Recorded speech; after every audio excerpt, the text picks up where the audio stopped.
Hello Jim, hello everybody, good morning. Yes, indeed, here we are at the back of the grid. Well, all good things come to an end, they say, and of course this season comes to an end, and I wonder if it's the end of a few Formula One careers. We're right at the back of the grid. Just want to point out, Young is on 19th position. As you know, Alan McNish is not in this race. I hope to catch up with him somewhere on the grid. Alex Young, the driver, smartly standing over there in the shade. I wonder if we'll be seeing him again. I finished my last Grand Prix for Jordan here in 1996 when I finished 5th. But at the time, I didn't realise it was my last Grand Prix, somewhat frustratingly. And therefore it didn't enter my thinking. I wonder what people are thinking on this grid today. Let's have a word. I believe Eddie Irvine is standing over here. Ed, word for ITV?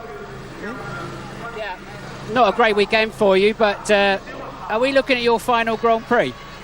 It was a good weekend until the engine blew up in qualifying, but apart from that, we were looking pretty good, and I think in the race will be reasonable as well. Yeah, and part two of the question? Marty. Well, I mean, we hope not. We would be sad to lose you because you've usually got something to say. But seriously, are we looking at your final start? And if so, what's going through your mind? I'll let you know in Australia next year.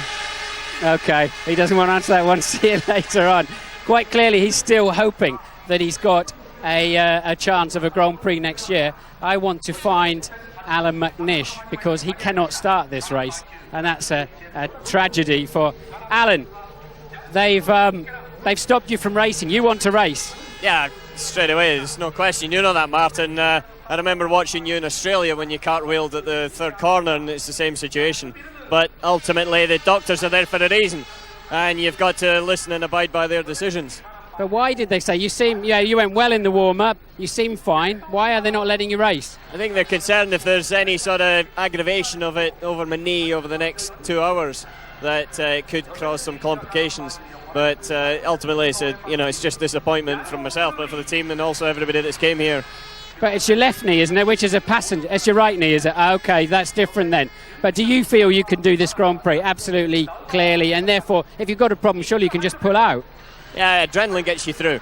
And, that's why we're here. You get pumped up over a few days. I felt pretty good this morning, got in and drove the car. I felt pretty well. Where I think we're 12th quickest, and so therefore I wasn't necessarily expecting a problem for this afternoon. However, as I said before, it's a medical decision.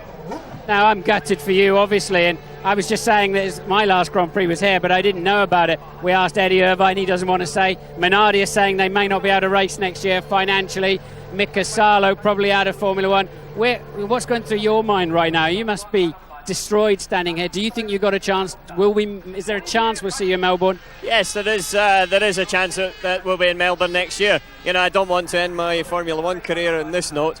We've had a pretty strong season up till now, and I was looking forward to a strong performance this afternoon, but I think there's quite a lot of question marks up and down the pit lane. Well, all the fans back in the UK, I'm sure, feel for you. To you, Jim. Thank you, Martin. Bitterly upset McNish ruled out. Montoya starting. He's equalled his worst grid position of the season. Massive local support there for Sato. Stand by then for your last taste of Formula One action until the spring. The Japanese Grand Prix comes next here on ITV1.